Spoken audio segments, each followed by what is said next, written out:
your patience. Thank you for being here, and thank you for all your activism and Building 15 now. I cannot apologize to you enough for making you all wait, and you have no idea how much I appreciated your patience. That's okay. Yeah.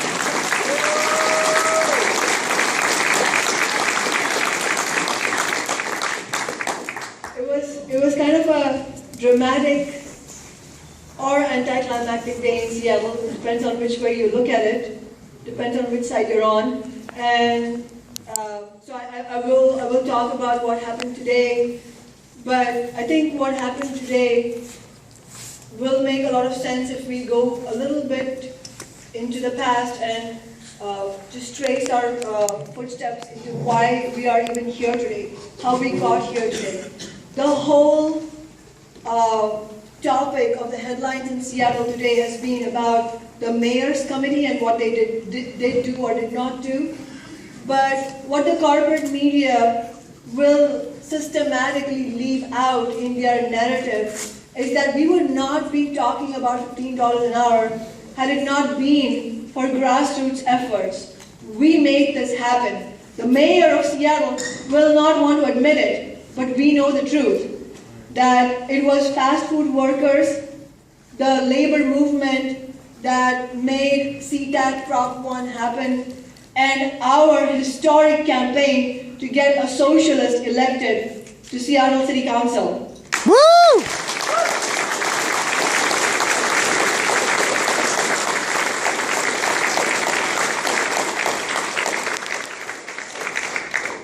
And look how there can be tidal waves of change even in short periods of time.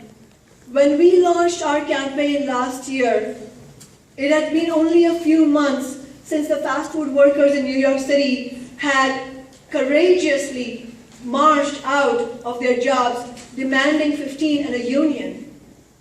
And I would like to take a moment for all of us to imagine the tremendous courage that you need as a low-wage worker when you have no other cushion in your life, nothing else, nothing and nobody else to stand by you, to take your life in your hands, know that your employer will retaliate against you, that you will probably lose your job, your only source of livelihood, and yet to do that, not just for themselves, but for everybody else among the working class. That's the real solidarity that is latent amongst us in the working class that we have to bring to the fore. And the fast food workers have shown far, far more courage than I could ever show. And I really want to salute them with an applause.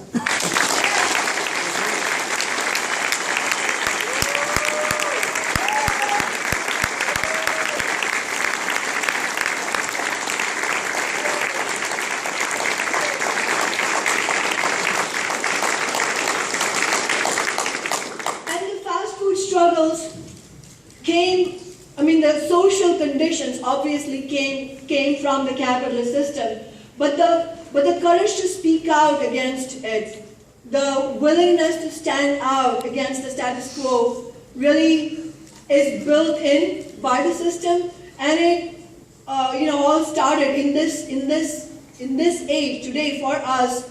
It started with the Occupy movement, and despite all the many disparaging stories in corporate media about the unwashed young people who just needed to go and get a job, Occupy did us such a tremendous service. Occupy ended the silence on economic inequality and injustice. And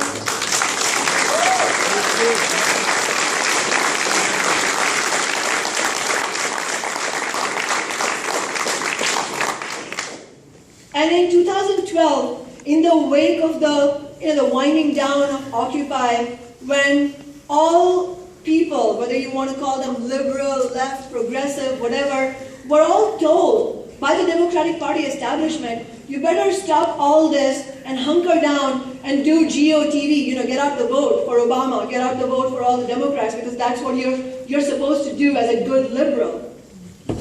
Obama and the Democratic Party establishment has betrayed us on every count. Whether you talk about... Yeah. Woo! Yeah.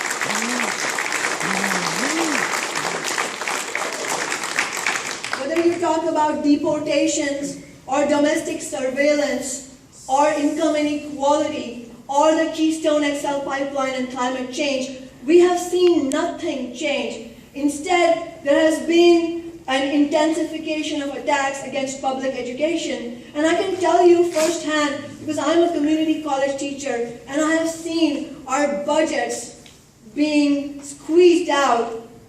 70% of the union I belong to is adjunct faculty, including myself. We don't know from one quarter to the next if we're going to have a job. We have no benefits, no question of health care. So we're not just talking about fast food workers, we are talking about a whole array of the 99% that has been completely left behind, being pushed into the darkness of the race to the bottom, while the millions, and not just millions, but billions, and not just billions, but trillions are being accumulated by the real minority at the top. And that is somehow being justified by both parties. And in 2012, when we were being told that Socialist Alternative decided we're not going to simply argue against the Democrats in principle, we're going to show what a real independent working class candidate looks like. And we ran against the Democratic Speaker of the House, Frank Chop, and we stunned the establishment by our temerity to run against the most important and the most powerful, arguably the most powerful Democrat in the state, and we got 29% of the vote. Woo! That's 20,000 votes. Yeah. Yeah.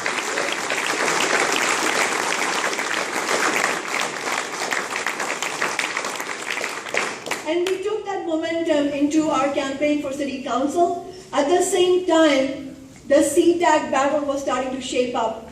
And look, as I was saying, look how quickly things changed. At this time last year, people were laughing at us. The media and the political pundits who've been hyperactive since we got elected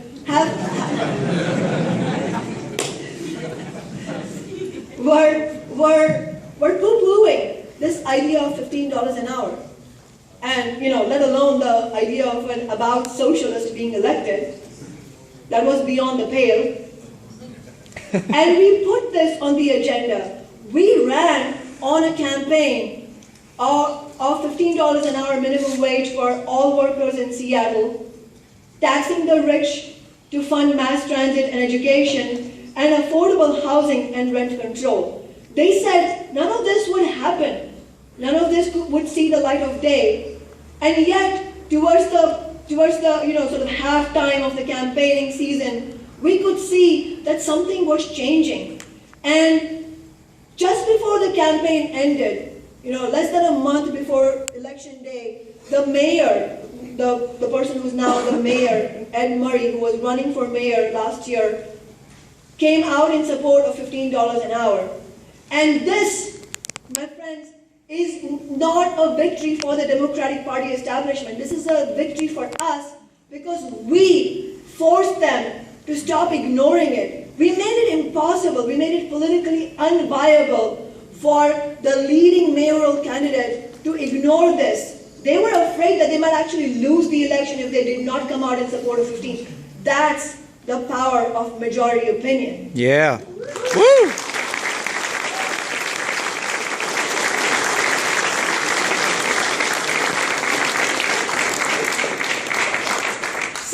Since the election, we have launched the 15 Now grassroots campaign, and I'm so delighted that we have this force developing in Portland as well. I'm delighted that we have an independent candidate who is running for city council. These are important developments.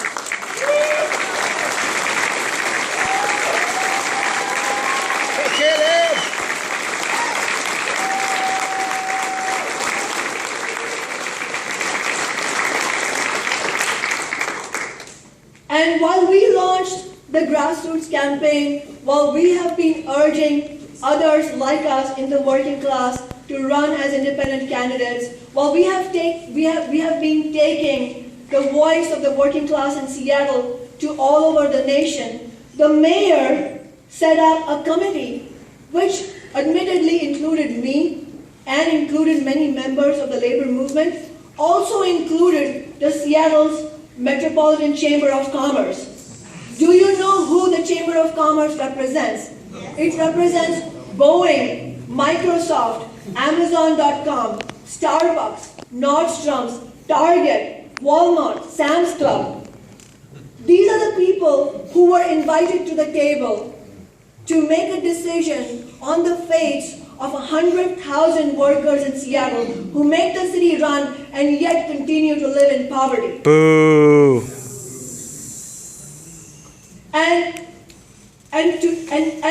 And the way events have shaped so far have proved us right in our predictions that regardless of how much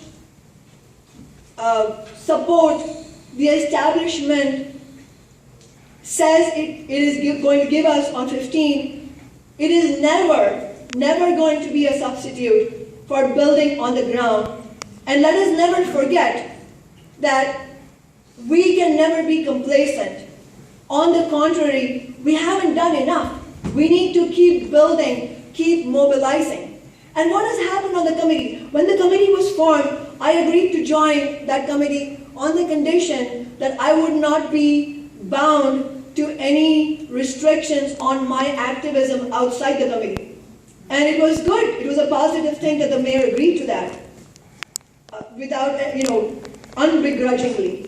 But the reality is that the forces that are going to be arrayed against $15 an hour are going to be active regardless of any one person's good or bad intentions. So I would urge you that whether it is the question of the mayor of Seattle or Obama or anybody else, it is not, our job is not to sit and speculate what is going on in their brains. It is not our job to be mind readers. Our job is to understand the nature of class struggle. And the nature of class struggle as it is in the United States is that both the Democratic and Republican parties are working in the interests of big business and the super wealthy. Yep. So no matter what the mayor says, no matter what he pledges, he, unlike us, is answerable to the Starbucks lobbyists, to the McDonald's lobbyists, to Amazon.com. We are not answerable to them because we did not take a dime of their money. Yeah. Woo.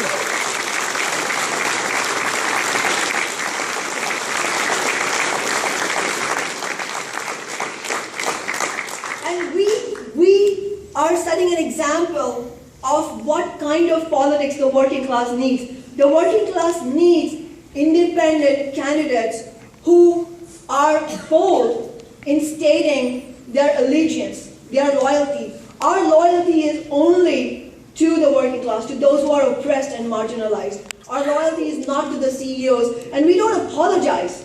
We don't apologize for that. And we are at every step of the way we were told we should, that's too much, that's too in your face, you should be timid, you should tone it down. Well, whatever they were hoping, it ended up having the opposite effect.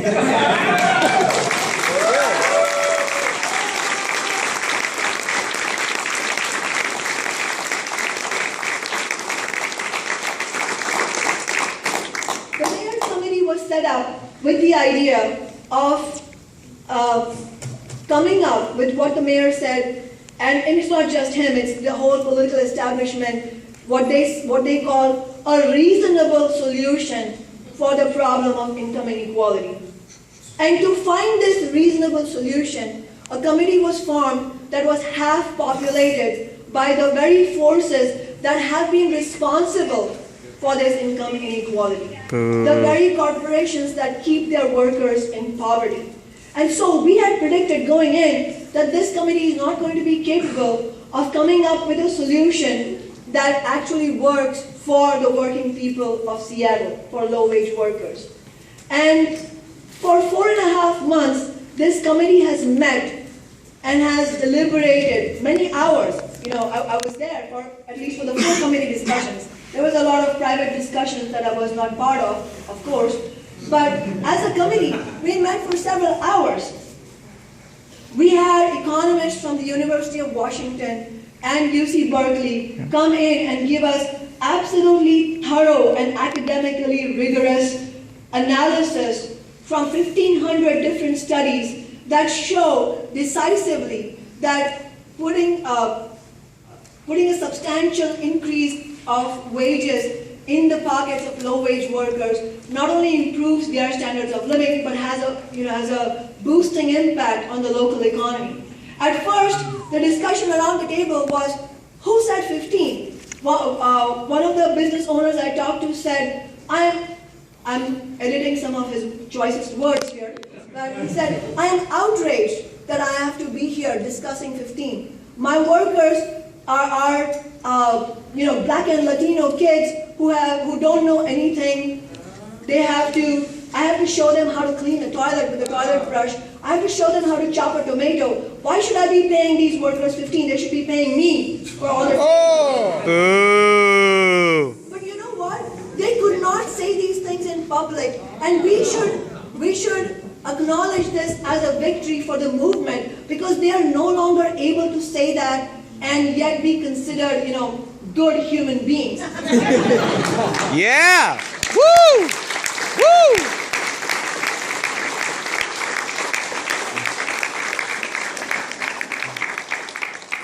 That's because we were the opposite of timid. And when I say we, I don't just mean our campaign or socialist alternative, but I'm talking about working people in Seattle in general who have embraced the question of $15 an hour and are coming out more and more and saying, no, this is what we need. A recent opinion poll that was conducted, a randomized poll, showed that nearly 70% of Seattle's likely voters prefer a strong $15 measure without any of the commonly demanded loopholes by business.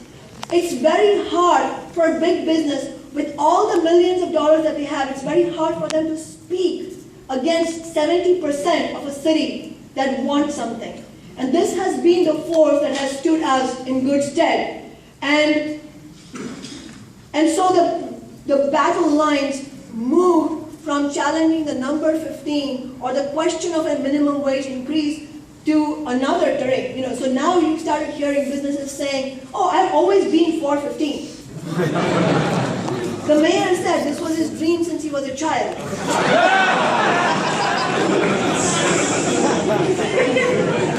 I'm all for 15. I agree with you that there should be a solution for income inequality. However, we have to do this thoughtfully. We can't ram it through like the extremist 15 now. We have to make sure that this does not kill businesses. And despite all the information that has been provided to them by economists from the two universities that I mentioned, this conversation has gone on until today, and it will go on beyond today. Now they're saying they'll support 15. However, we need tip credit, meaning if workers get tips on their job, then those tips can be counted as wages. No matter the fact that the states, Washington State's voters, already spoke in 1988 in large majorities, rejecting the idea of tip credit and demanding, this was the voters' mandate, demanding that all workers be held at the same minimum wage.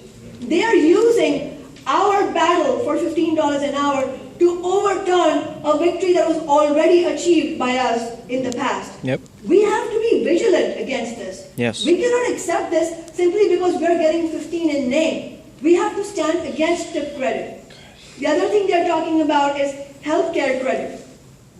If you're enrolled in your employer's healthcare program, and if they spend a certain number of dollars per hour on your healthcare, then they can deduct that from your minimum wage. And we've said, look, we want workers to have 15 plus tips plus healthcare. What you're saying... Woo!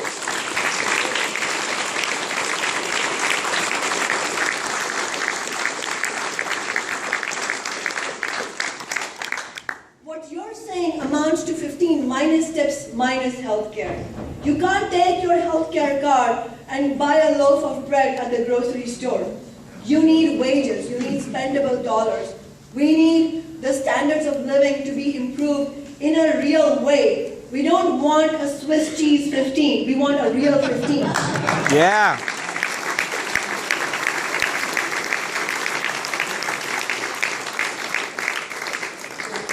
And so the committee has, gone on for 4.5 months without reaching a conclusion. But as we said today in our press conference, this was a foregone conclusion because this was an artificially appointed committee which brought together two groups with completely divergent goals. One group of labor and left which wants to improve the standards of living of workers and give them 15, and another group that is trying to ensure that they pull every trick out of the hat to make sure that their workers remain in poverty. The other thing they've been trying to do is to make sure that whatever phased-in 15 is passed does not have cost of living adjustments for workers until the phase-in period is over.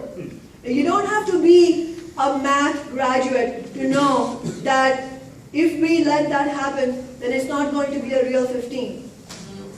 Washington state voters, again, through another initiative, spoke in great majorities in 1998 that minimum wage should be tied to inflation.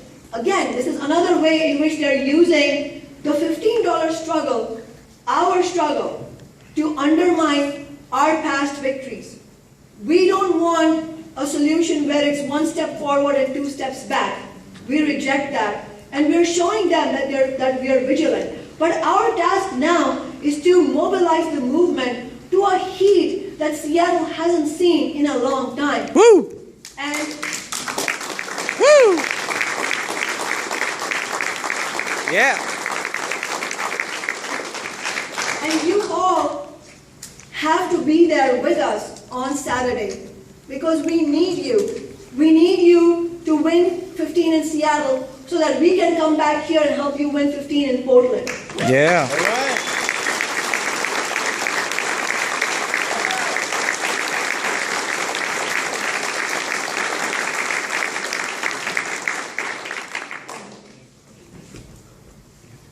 Now activists have also filed ballot initiatives and charter amendments as a safety net for the workers in case the process of the mayor and the city council fails. The city council is supposed to be deliberating a possible ordinance on 15 during the months of May and June.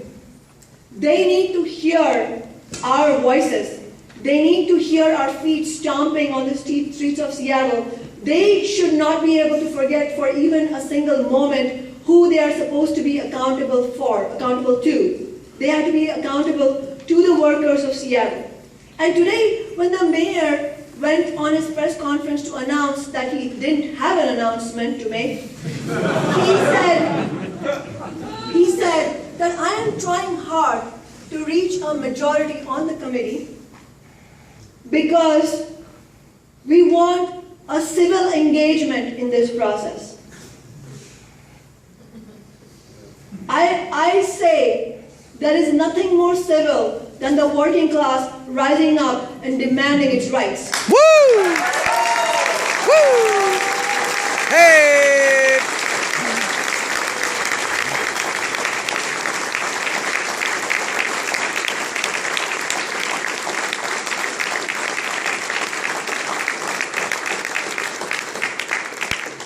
We have to continue putting pressure on the city council in the next several weeks to make sure that a strong $15 measure is passed as an ordinance.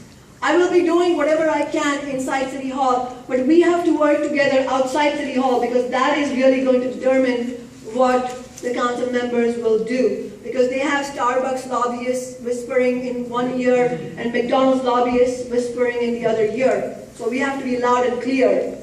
And the workers' movement will decide on Saturday, April 26th, whether or not to go ahead and start collecting signatures for one of the initiatives or amendments that have been filed. This is, think about it. my brothers and sisters, this is so beautiful. This is a real democratic process starting to unfold. It's still very, very early stages, but this is what we're fighting for. We don't want the higher echelons of power to be deciding our fates, because we know how they're going to go. They're going to go the way our fates have gone this far, which have led us nowhere real fast. We need to fight against that. And the mayor, again, has several times spoken about, and not just him, many people in the political establishment, my colleagues on the city council have spoken quite eloquently on how if a ballot initiative or charter amendment goes on the ballot, that would divide the city. The most divisive and destructive thing has been this pervasive income inequality, where people are not able to pay for their basic needs.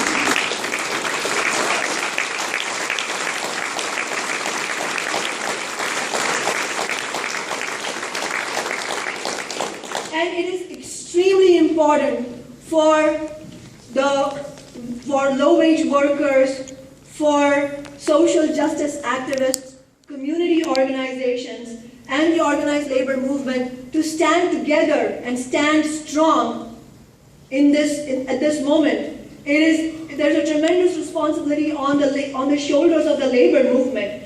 They have the wherewithal and the resources to help this movement grow. And we have been, the labor movement has done a fantastic job in CTAC. We need the same kind of energy and fervor in Seattle as we start knocking on doors, appealing to more and more workers to join the struggle actively. We've been told that if we go the ballot route, that would be class warfare. Oh my God. We're trying to gently remind them that this is capitalism. It is class warfare. Woo! Yeah! Yeah!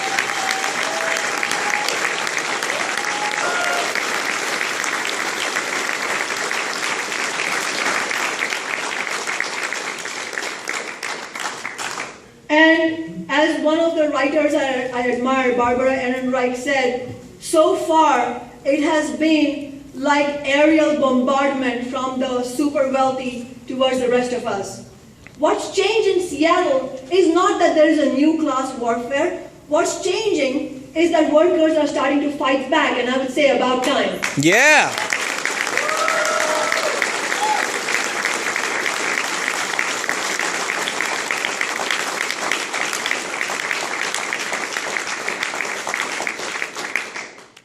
I know that Oregon State has, I think the state law says that municipalities cannot pass their own minimum wage law. Is that right? Yes. So that will be a challenge for us.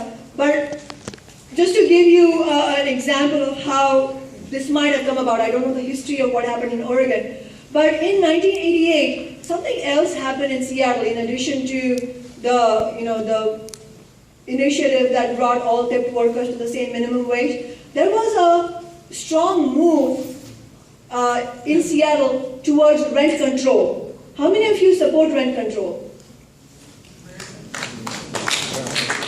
There may be some confusion about what it actually means, but what rent control does is it brings the cost increases in housing into the realms of the consumer price index, meaning it's not like this, it's like this. It doesn't mean that rents are static, but it brings rents into the realms of what working people can actually afford. And I'm not sure what the situation is like in Portland, but in Seattle, it's increasing.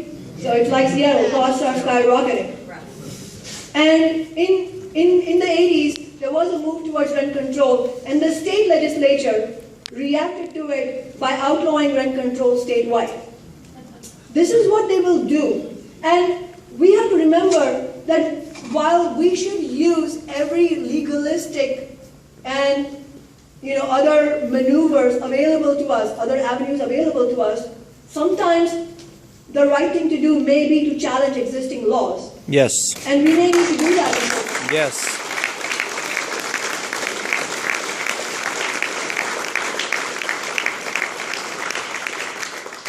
So I would really appeal to you building Portland's 15 Now movement.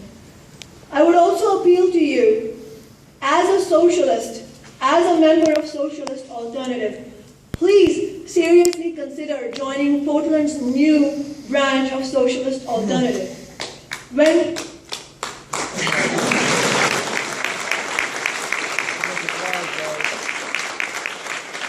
It's fine if some of you are hesitating. I'm happy to talk about it with you. If you have questions, there are lots of people who will be able to answer your questions. And you should have questions. I had lots of questions when I joined before I joined Socialist Alternative. But the reason I mention this is because where we have come today is not incident or the other way around. The fact that Socialist Alternative has led our campaign to City Council and 15 Now is not incidental to the fact that we have had so much success. Just imagine a small group of a few hundred people throughout the nation has been able to force the Seattle political establishment to follow our agenda. This does not happen every day. And it happened because of Socialist Alternative's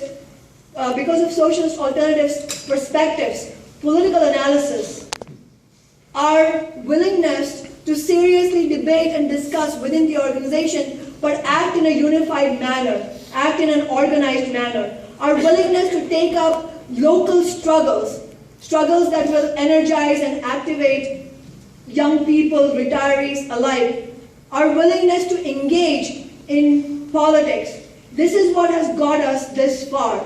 And I would really urge you that if you are excited by 15 Now, then you shouldn't just stop there. You should go one step further and think about whether you would like to join Socialist Alternative. Have a serious conversation about it.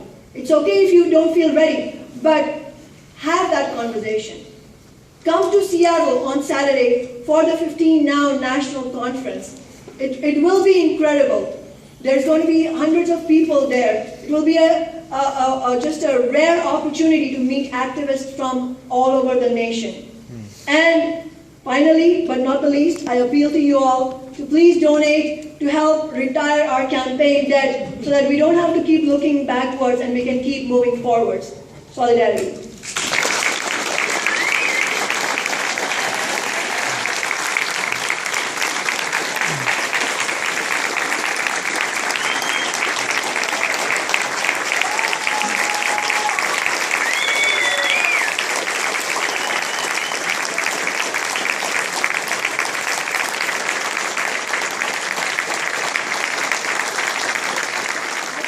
It happens when a mass number of people are willing to put their personal lives aside and throw themselves into it. Because there is no movement that happened without just tremendous personal sacrifice. It does mean you're going to have late nights. It does mean you won't have time for your family. That is what it will mean. But it's the balance of forces that makes a large number of people think that is worth it. And that balance of forces requires some sort of victory, a sense of victory, a sense of winning something. And so winning 15 will send us on the path for all of those things. And the other thing I'll say about temp workers is that the struggles of temp workers are not separate from the struggles of working people in general. We've all been pushed down. The slow but sure demise of the labor movement and unions has been part of that. And what Winning 15 will do is,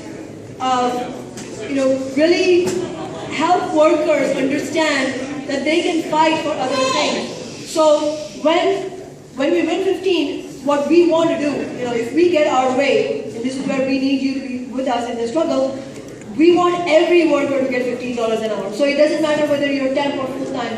If you're working for an hour, you get 15. That jump itself will make people feel more confident in demanding better conditions at work, demanding that workers be full-time and not temp. And if we can, we will try to put in the ordinance that any corporation, before it hires more part-time workers, make the existing workers full-time. I don't know if we will get it or not. That's what I mean. I don't know what kind of laws will be written, but we have to struggle. Yeah.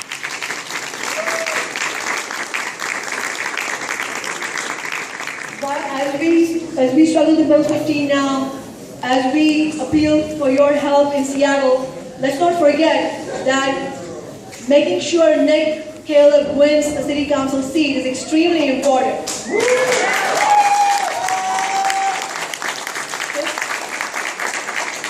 The struggle for 15 now in Portland is tied to independent campaigns like his. So I would appeal to you all to stay involved and keep working on his campaign. We won through grassroots efforts of hundreds of volunteers. That is what it takes when you don't have Goldman Sachs funding you. So please stay with it. There's a lot, yeah, and I'll be happy to talk to you. I don't think there's anything unique about how I feel. I think this is something that a lot of people feel, and a lot of people are, there's a lot of churn going on through people's minds, and people are looking around them and seeing a world full of people that are completely ravaged by the system, socially, politically, economically. And for me, that was just like anybody else, that was the beginning. When I grew up in India as a child, my earliest memory was looking at the extreme poverty and deprivation and sexual violence against the poorest of women, the lower caste women, and not accepting that somehow that was preordained. That's not, that I just never accepted that should be the way human society function. But it was not just a moral or ethical question. It was also a systemic question for me, because it was clear that there is so much wealth in society, so much technological capability in society, that there was no need for any of this misery. So clearly there was an artificial reason why that was happening, and it clearly served the purpose of somebody somewhere. And that sort of led me to the quest to understanding Marxist analysis and understanding that this was systemic. And really, while we fight for reforms under capitalism, we have to absolutely fight against capitalism itself. Time to overthrow the corporate state. It is time to overthrow this exploitative system. Yes. Amen. Thank you so much for what Thank you you. do, Councilwoman. Thank you. Thank you.